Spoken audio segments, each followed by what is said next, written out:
En este video analizaremos a la última dictadura argentina, relaciones que tuvo con el exterior y con las otras dictaduras latinoamericanas. Explicaremos lo que es el Plan Cóndor, contaremos qué pasó con los exiliados argentinos y sobre todo con aquellos que impulsaron a las campañas de denuncia de los crímenes que se cometían en el país. Y examinaremos qué pasó en la Guerra de las Malvinas en abril de 1982. Durante los años del terrorismo de Estado, las denuncias internacionales por las violaciones de los derechos humanos fueron provocando un creciente aislamiento internacional de nuestro país y, de a poco, quedó en claro que la articulación de la política exterior de la dictadura estaba basada exclusivamente en el plano represivo.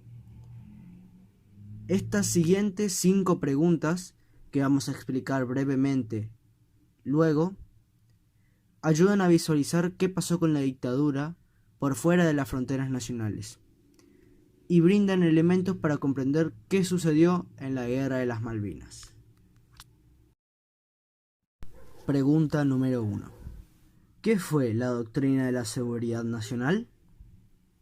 La doctrina de seguridad nacional fue el nombre que tuvo la estrategia represiva elaborada por los Estados Unidos en el marco de la denominada Guerra Fría, es decir, el conflicto este-oeste iniciado al finalizar la Segunda Guerra Mundial entre el bloque oriental socialista, bajo el control de la Unión de Repúblicas Socialistas Soviéticas, y el bloque occidental capitalista, bajo el poder de los Estados Unidos.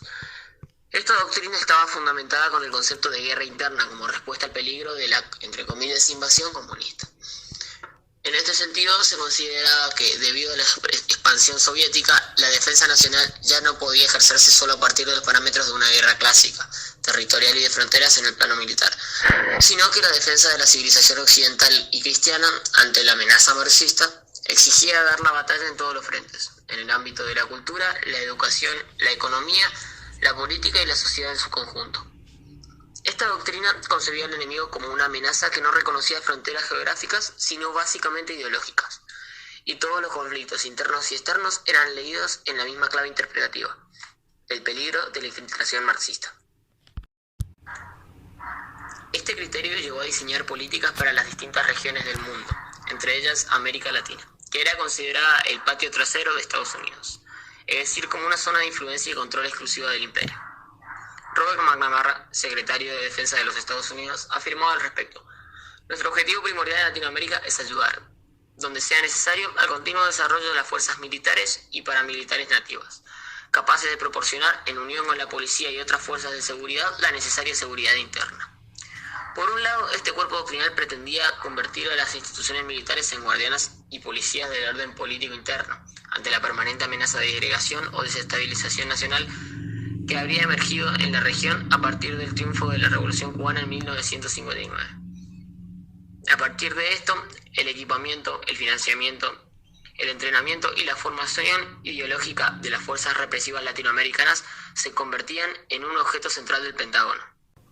Por otro lado, se atribuía a las Fuerzas Armadas un rol que iba más allá del que prescribía en la Constitución, en la medida que las colocaba por encima del poder político instituido y les atribuía las facultades para determinar en qué momento debían intervenir unilateralmente por considerar que los supremos intereses de la nación estaban en riesgo. En nuestro país, el gobierno militar buscó convencer a la población de que la irrupción de las Fuerzas Armadas implicaba la drástica opción entre el caos y el orden, ya que estábamos en guerra contra el enemigo interno, contra el marxismo apátrida. Esta visión de dos campos enfrentados requirió la construcción de una alteridad, otro que era considerado una amenaza para la comunidad, un peligro que debía ser combatido y extirpado del cuerpo social. Ese otro que construyó la dictadura y que buscó erradicar era la subversión. Este término aludía, en primer lugar, a los miembros de las organizaciones armadas y militantes políticos y sindicales vinculados a estas. En segunda instancia, incluía a todo grupo político o partido opositor, así como cualquier organismo defensores de los derechos humanos. Además, cualquier otro tipo de militancia o participación gremial, sindical o barrial quedaba contemplada dentro de las formas del accionar subversivo, figura que buscaba permear prácticamente toda expresión o práctica que pudiera considerarse opositora al orden establecido. En ese sentido, el dictador Jorge Rafael Videla afirmaba: el hombre es criatura de Dios, creado a su imagen. Su deber sobre la tierra es crear una familia, piedra angular de la sociedad, y de vivir dentro del respeto del trabajo y de la propiedad del prójimo.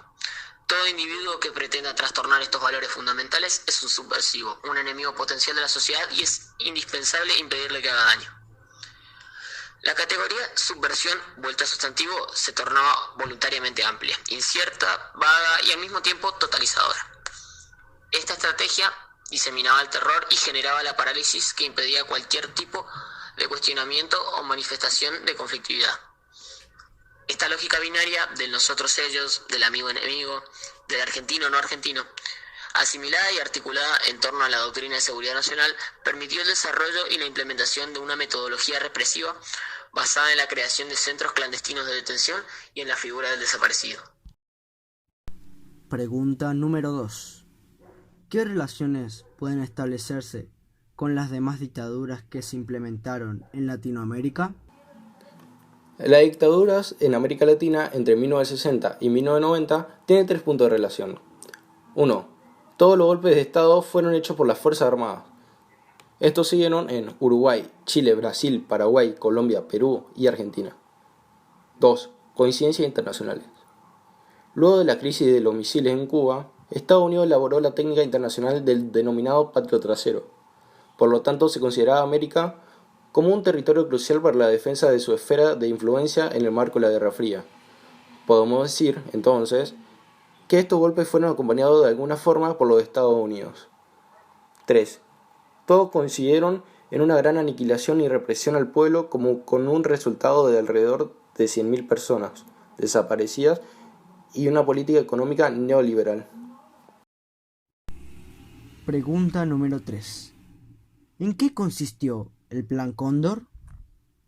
El Plan Cóndor fue una operación organizada a mediados de los años 70 por los servicios de inteligencia de varios países latinoamericanos, entre ellos Argentina, Chile, Brasil, Paraguay y Uruguay. El Plan Cóndor tenía varios objetivos: intercambiar información sobre individuos o grupos insurgentes, facilitar la captura de prisioneros políticos que habían logrado escapar de su país de origen y trasladarse a alguno de los países limítrofes, organizar operativos en común, atentados, fusilamientos contra aquellas personas consideradas peligrosas o que constituían, bajo el prisma de los militares, serios obstáculos para la aniquilación de los enemigos políticos.